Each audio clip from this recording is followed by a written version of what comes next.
오늘 말씀 제목 함께 따라 하실까요? 하나님을 본받는 생활. 말씀을 준비하면서 문득 어렸을 적 교회에서 부서 전도사님의 말씀을 듣고 당시 친하게 지내던 친구들과 한 가지 결단을 해보았었던 기억이 났습니다.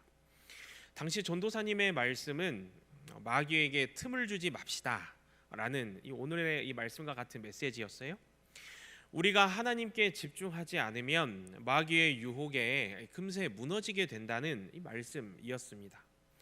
그래서 당시 어린 마음에 친구들과 그런 대화를 나눴던 것 같아요. 모르긴 몰라도 우리가 마귀에게 그동안 계속 틈을 주면서 살아왔으면 이거 참 큰일 난 거 아니냐. 우리가 마귀 속삭임다가 계속 살아온 거라면 이건 정말 이제 고쳐야 된다. 우리가 좀 같이 결단해서 더더덜도 말고 다음 주일날, 딱 일주일이죠. 다음 주일날 전도사님 다시 뵐 때까지 한 주간만 우리를 유혹하고 하나님 생각 안 나게 하는 걸 끊어보자. 그래서 친구들과 무엇을 끊어내 볼까 머리를 맞대어 보니 쉽게 답이 나왔습니다. 그것은 바로 게임이었어요.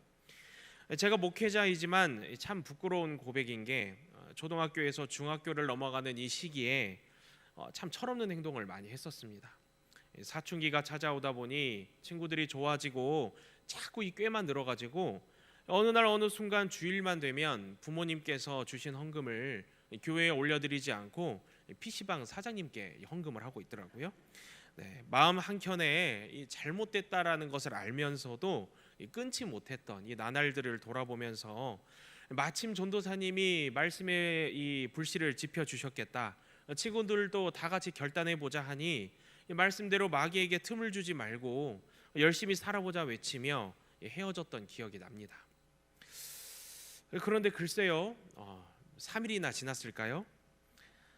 친구들을 교회가 아닌 다른 곳에서 만나게 되었는데요. 어디서 만났을까요? 감사합니다. 교회에서 만나서 먼저 이 수요 예배를 드리고 서로가 서로를 영적으로 중간 점검하며 기도하는 시간을 가졌었으면 참 좋았겠지만 늘 언제나 익숙한 그곳 PC방에서 모임을 가졌습니다. 그러면서 너나 할 것 없이 고백을 했습니다. 우린 썩었어. 우린 완전히 죄인이야. 우린 진짜 마귀에게 너무 틈을 주고 있어. 전도사님 얼굴 다음 주일에 못 보겠다. 자괴감에 빠졌지만 그 자괴감을 무엇으로 잊었느냐? 게임으로 잊어버려 열심히 하루를 보냈던 기억이 납니다.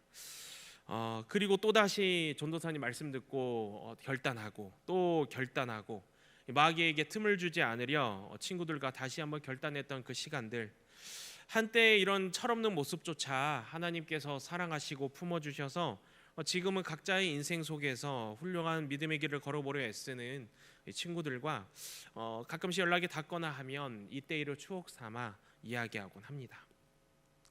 사랑하는 여러분, 그래서 오늘 본문 말씀이 참 중요합니다. 에베소서 이 본문 말씀을 통해 바울이 이야기하고자 하는 그것은 딱 한 가지라는 거예요. 27절 말씀에 담겨 있지요. 마귀에게 틈을 주지 말라. 30절 말씀에도 담겨 있습니다. 하나님의 성령을 근심하게 하지 말라.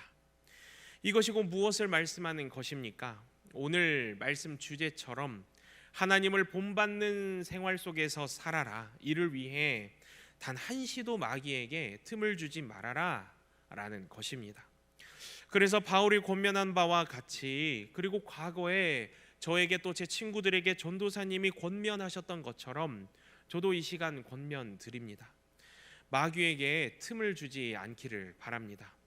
그리스도인으로서 그리스도인답게 매일 하나님을 본받는 생활, 날마다 하나님을 본받는 모습을 우리의 삶 속에서 살아낼 수 있기를 바랍니다. 이로 말미암아 우리의 영원한 목자 되시는 주님의 마음을 기쁘시게 하며 또 시원케 하는 저와 여러분 될 수 있기를 주님의 이름으로 축원합니다. 이제 본문 말씀을 한 구절 한 구절 묵상하고 살펴보면서 하나님을 본받는 생활에 있어 바울이 무슨 말씀을 권면하였는지 좀 살펴보고자 합니다. 먼저 25절 말씀입니다. 25절 말씀을 다시 한번 읽어 볼까요? 시작.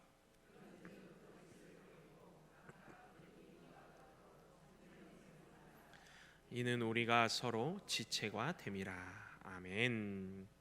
25절 말씀에서는요, 우리가 무엇을 지양해야 하고 또 반대로 우리가 무엇을 지향해야 하는지를 이 분명한 단어의 대조를 통해 제시하고 있습니다.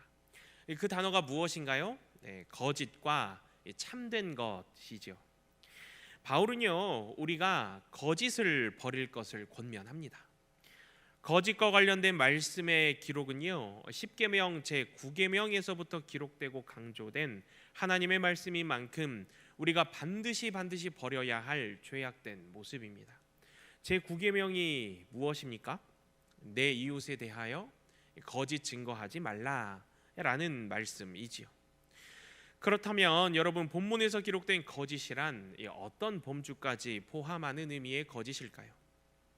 거짓은요, 단순히 사실이 아닌 것을 말함을 지칭하는 그것뿐만 아니라 과장이나 진실이 아닌 내용을 덧붙이는 것까지 포함해서 거짓으로 정의합니다. 누군가를 속이는 것, 어리석은 약속을 하는 것, 믿음을 저버리는 것, 거짓된 변명을 늘어놓는 것, 이 모두가 다양한 형태의 거짓이라는 거예요. 그리스도인이라면, 내가 그리스도인이라고 생각을 한다면 이런 거짓의 형태에는 결코 참여하지 말아야 된다라는 것입니다. 그렇다면 참된 것을 말하는 이 그리스도인이란 어떤 모습이겠습니까? 어제나 오늘이나 내일이나 얼굴 가리는 것 없이 순전한 모습이겠지요. 하나님 앞에서 그리고 사람들 사이에서 무릇 지킬 수 있는 말과 약속을 하며, 그러다 혹시 실수하게 되었다면 그 부족함을 그 자리에서 솔직하게 인정하고 더 나은 모습으로 바뀌겠다 결단하는 것, 그러므로 위로는 하나님께, 이 땅에서는 여러 이웃들 사이에서 하나씩 신뢰를 쌓아가는 것, 그것이 하나님이 기뻐하는 그리스도인, 참된 것을 말하는 그리스도인이라는 것입니다. 여러분은 하나님 앞에서 오늘 참된 것을 말하려 애쓰는 그리스도인입니까? 아니면 계속해서 누군가를 속이고 또 속이며 믿음을 저버리며 지키지도 못할 말과 약속을 하며 일이 틀어질 때마다 변명으로 일관하는 그리스도인입니까? 이 시간 권면 드립니다. 우리가 마귀에게 틈을 주지 않기 위해서는, 하나님을 본받는 생활 속에서 우리가 살아가기 위해서는 즉시 거짓을 버리고 나의 모든 거짓된 것을 이 시간 다 떨어버려야 한다는 사실 말입니다. 진실된 모습, 참된 모습으로 하나님 앞에서 부끄럽지 않게 매일을 살아가는 그리스도인, 그 그리스도인이 오늘 저와 여러분 될 수 있기를 주님의 이름으로 축원합니다. 이어서 본문 26절과 31절, 32절 이 세 구절 말씀에서 바울은 이와 같이 기록합니다. 이 세 구절 말씀을 다시 한번 읽어 볼까요? 시작.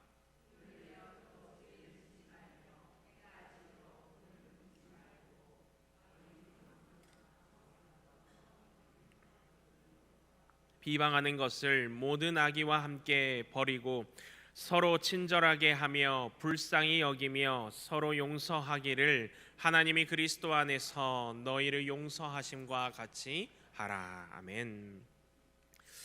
여기서 말하는 이 분노란 이기적인 분노, 그리고 다른 사람들을 향한 불의한 분노를 뜻합니다.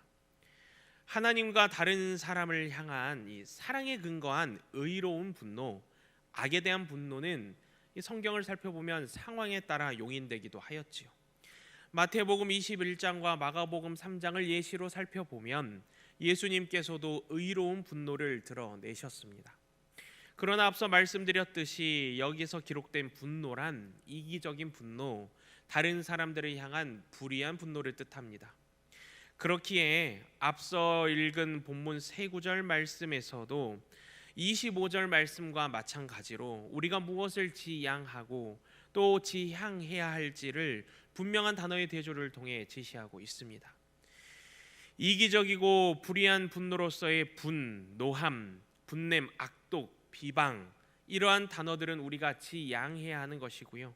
반대로 우리가 지향해야 하는 것은 용서라는 것입니다. 사랑하는 여러분, 저는 말씀을 묵상하다가 문득 마태복음 18장 말씀이 떠올랐는데요. 이 말씀의 내용을 보면 베드로가 예수님께 여쭙는 장면이 나옵니다. 주여, 형제가 내게 죄를 범하면 몇 번이나 용서하여 주리이까? 7번까지 하오리이까? 하고 여쭙지요. 그런데요, 저는 베드로의 이 7번이라는 단어를 묵상하다가 이 한 목사님의 메시지를 보게 되었는데요. 베드로의 이 7번은요, 베드로 딴에는 베드로가 할 수 있는 정말 최대한의 노력의 용서였다는 거예요. 생각해 보십시오. 같은 말을 7번 반복한다고 생각해 보십시오. 가까운 행사를 예로 들어볼까요? 블레싱 페스티벌이 이번 주 토요일에 있습니다. 블레싱 페스티벌이 이번 주 토요일에 있습니다. 블레싱 페스티벌이 이번 주 토요일에 있습니다. 네. 벌써 3번만 해도 이 말하는 사람도 지치고 듣는 사람도 이제 알았으니까 그만 말해도 될 것 같다는 생각이 들 정도입니다. 그런데 이걸 7번 말한다고 생각해 보십시오. 또 듣는다고 생각해 보십시오. 3번도 이미 충분한데 무슨 7번이나 라는 생각이 들 것입니다. 이러한 관점에서 볼 때 베드로가 말하는 이 7번의 용서는요, 당시의 베드로 자신에게 있어서는 굉장히 그 횟수가 차고 넘치는 수준의 용서인 거예요. 어쩌면 베드로는 7번이라는 단어를 예수님께 말씀드리면서 자신이 이 정도까지 해보려고 노력하는 사람이다, 나는 그런 제자다 라는 것을 드러내려 한 것일지도 모르지요. 그러나 예수님은 베드로의 이 질문에 7번까지가 아니라 7번의 70번까지도 해야 한다, 이 말씀하여 주셨습니다. 7번은 무슨 7번을 70번까지라는 예수님의 이 말씀에 베드로는 머리가 까마득해질 정도로 무한한 숫자라는 생각이 들었을 것입니다. 그만큼 예수님은 우리를 용서하시고 또 그만큼 그 이상으로 예수님은 우리를 사랑하시는 분이라는 뜻이겠죠. 저는 예수님과 베드로의 용서에 관한 이 대화를 떠올리면서 방금 우리가 함께 읽었던 본문 26절과 31절, 32절 말씀을 다시 읽고 묵상해 보았습니다. 참 세상이 화가 많은 세상이 되었구나. 조금만 어긋나고 조금만 부딪혀도 해가 지도록 분을 품는 세상, 악독함과 노함으로 가득하게 되어서 서로가 서로를 끊임없이 비방하며 그 서로를 말로 또 행동으로 죽이기까지 하는 죄악으로 가득한 세상이 지금 우리가 살아가는 이 세상이로구나 싶었습니다. 그러다 보니 그 장소가 직장이든 학교든 가정이든 그 어느 곳이든지 그 관계가 부부 관계든 부모 자녀 관계든 친구 관계든 스승과 제자의 관계든 그 어떤 관계든지 용서에 있어서는 베드로가 말한 7번이 아니라 단 한 번이라도 쉬이 용서하기가 대단히 어려워져 버린 이 세상의 모습을, 우리의 모습을, 아니 나 자신의 모습을 발견하게 되었습니다. 어쩌면 예수님은 이런 세상의 모습을, 이런 우리의 모습을, 이런 나의 모습을 이미 다 알고 계셨다는 생각이 듭니다. 그래서 바울을 통해 영적인 감동을 주셔서 당시 이 서신을 기록하게 하시고 오늘날 그리스도인으로 살아가는 우리에게 동일하게 말씀하여 주신다는 생각이 들었습니다. 우리가 다시금 그리스도인이라는 정체성을 기억하고 마귀에게 틈을 주지 않도록, 그리하여 하나님을 본받는 생활 속에서 살 수 있도록 하기 위해서 말입니다. 본문 32절 말씀을 다시 보십시오. 서로 친절하게 하며 불쌍히 여기며 서로 용서하기를 뭐라고요? 하나님이 그리스도 안에서 너희를 용서하심과 같이 하라고요. 아멘입니다. 사랑하는 여러분, 이 32절 말씀을요, 날마다 묵상하며 기억할 수 있기를 바랍니다. 말씀으로 우리가 무장해야지요. 또 말씀으로 우리가 살아내야지요. 우리야말로 수많은 죄로 인해 뒤죽박죽이었던 삶이 예수 그리스도를 통해 깨끗함을 입고 용서받은 삶, 용서받은 자가 된 것 아닙니까?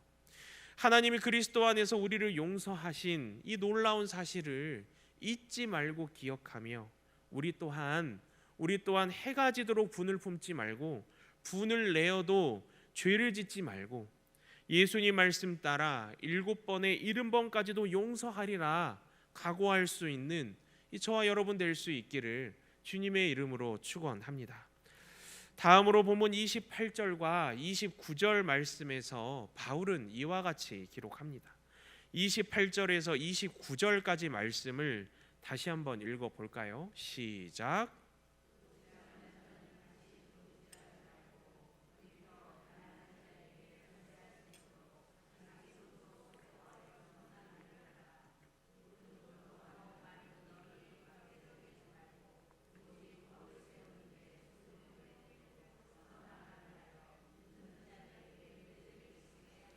아멘.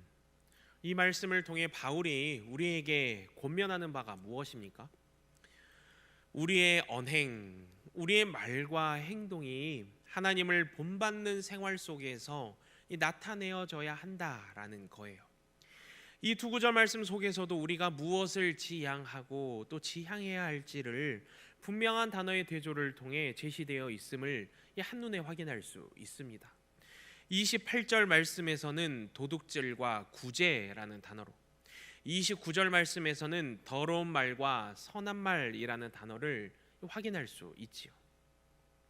먼저 본문 28절 말씀부터 살펴볼까요?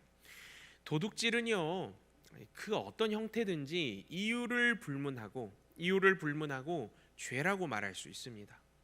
10계명에서도 도둑질하지 말라라는 제8계명과 내 이웃의 집을 탐내지 말라라는 제10계명 두 계명을 통해서 도둑질은 곧 분명한 죄악임을 말씀하고 있지요. 구약에서 도둑질과 관련하여 아주 유명한 인물이 있지요. 아간입니다. 전멸시켜서 죽게 바쳐야 할 물건을 아간이 도둑질하여 가져갔지요. 또한 거짓말을 하면서 그 물건을 자신들의 재산으로 만들었습니다. 결국 도둑질이 들킨 아간은 어떻게 되었습니까? 온 이스라엘 백성이 그를 돌로 쳐서 죽이고 남은 가족과 재산도 모두 돌로 치고 이를 불살랐지요. 그리고 그 위에 큰 돌무더기를 쌓았습니다. 여호수아 7장에 기록된 하나님의 말씀이지요. 그렇기에 도둑질과 그리스도인이라는 단어는요, 영원한 접점이 없는 수평선입니다. 함께 만나서 갈 수 없는 단어라는 거예요. 그렇다면 도둑질의 반대는 무엇이겠습니까? 먼저는 자기 자신과 또 자기 가족 그리고 다른 사람을 위해서 정직하고 칭찬받을 만한 수단으로 하나님께 영광을 돌릴 만한 것을 공급하는 일이겠지요. 이것이 바로 구제의 시작입니다. 하나님이 기뻐하시는 그리스도인은 아무에게도 해를 끼치지 않고 결핍 가운데 있는 사람을 지속적으로 돕기 위해 노력해야 한다라는 거예요. 저는 구제와 관련하여 아직도 잊지 못하는 이야기가 있습니다. 신대원을 다닐 적에 학교 수업의 일환으로 유럽 답사를 다녀온 적이 있었는데요. 그중 이태리 로마에서 시간을 보냈을 때의 일입니다. 당시 가이드 선생님께서 몇 번이나 구두 경고를 주실 정도로 이태리에서는 좀도둑이 많았습니다. 잠깐 방심하고 눈을 감았다 뜨는 사이에 가방 지퍼가 열려 있고 뜯겨 있고 여권이며 지갑이며 순식간에 사라져 버린다는 거예요. 같이 갔던 일행 중 한 동생은요, 절대 백팩을 뒤로 매지 말라는 가이드 선생님 말을 그새 한 귀로 듣고 한 귀로 흘렸습니다. 그리고 이 트레비 분수 앞에서 백팩을 뒤로 메고 해벌쭉 사진 찍고 있다가 이 정신을 차려 보니까 가방 지퍼가 다 열려 있었다는 거예요. 5분도 안 되는 시간이었는데 그 사이에 여권을 잃어버렸던 것이죠. 다행히 시간이 며칠 지나서 나중에 찾게 되었지만 그 정도로 좀도둑이 많았다라는 겁니다.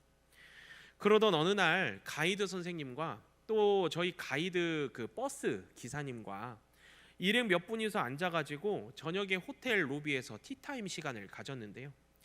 버스 기사님이 이야기를 하시는데 그 여권 잃어버린 동생 이야기를 들으시고는 사실 자신이 어린 시절 가이드 선생님이 경고하며 이야기했던 그 좀도둑 생활을 했던 사람이었다는 거예요. 어렸을 시절에 손버릇이 굉장히 나빴다라고 이야기하더라고요. 순간 저는 위협을 느끼고 메고 있던 가방을 살포시 이렇게 품에 안았는데요. 네. 그런데 그 기사님이 자라나면서 어느 날 우연히 이 가이드 선생님을 만나게 되었고 일을 같이 하게 되면서 예수 그리스도 이 복음으로 전도받아 예수님을 만나게 되었다, 이 고백을 하는 거예요. 그리고 나서 그런 마음이 들었답니다. 이제는 도둑질하지 않고 이 버스 기사 일, 내 손으로 피땀 흘려 수고하여 얻은 이 소산으로 작은 일, 조그만 일이라도 이 선한 일을 좀 해보아야겠다, 흘려 보내야겠다, 구제해야겠다 결심하고 지금은 어려운 이들을 위해 흘려 보내고 있다라고 이야기를 해 주시더라고요. 감동의 도가니가 싹 찾아오면서 품에 안고 있던 가방을 안심하고 다시 이렇게 놓게 되었는데요. 이 말씀을 준비하면서 또 과거의 이 이야기가 떠오르게 되면서 저는 그런 생각을 갖게 되었습니다. 본문 말씀 속에서 하나님이 기뻐하시는 선한 일이 무엇인가 떠올려 보면 마냥 막연하고 추상적인 것이 아니라 너무나도 분명하고 확실한 일이로구나.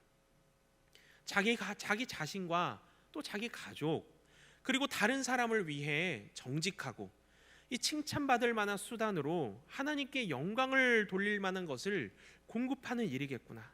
또 예수 복음으로 말미암아 나는 이제 하나님의 자녀된 권세를 얻고 그리스도인이 되었으니 아무에게도 해를 끼치지 않고 결핍 가운데 있는 사람을 지속적으로 돕기 위해 노력하는 일이겠구나 하는 생각을 갖게 되었습니다.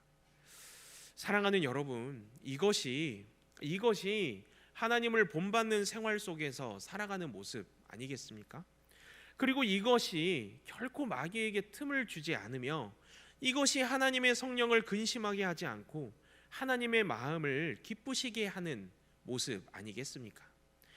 이 시간 함께하는 모든 성도님 한 분 한 분이 하나님이 기뻐하시는 선한 일을 행하며 날마다 결핍 가운데 있는 이들에게 하나님께 영광을 돌릴 만한 것을 공급함으로 하나님을 본받는 생활 속에서 살아갈 수 있는 저와 여러분 될 수 있기를 주님의 이름으로 축원합니다. 다음으로 29절 말씀을 살펴볼까요? 아까 읽었던 말씀이지요. 더러운 말은요 너희 입 밖에도 내지 말라, 너희 입 밖에도 내지 말라 말씀합니다. 여기서 더러운이라는 뜻은 상한 과일이나 부패한 고기처럼 썩거나 상한 것을 가리킵니다.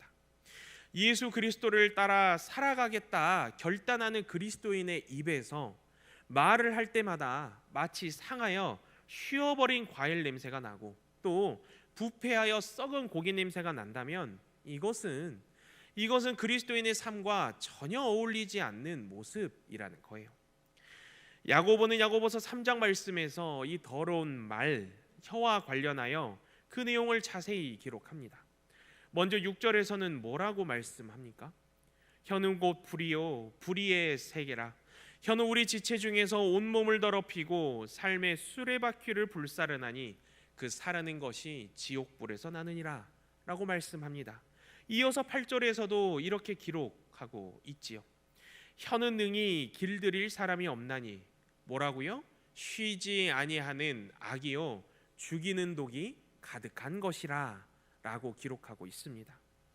나는 무심코 던졌다고 설명하는 말 한마디가요 그 사람에게는 다시는 돌이킬 수 없고 또 쉬이 회복되지도 않는 큰 상처로 남을 수 있다라는 거예요.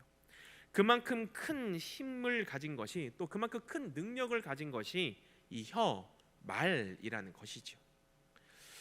수년 전에 제가 어디선가 우연히 보았던 한 해외 영상이 이 말씀을 준비하면서 떠올랐는데요.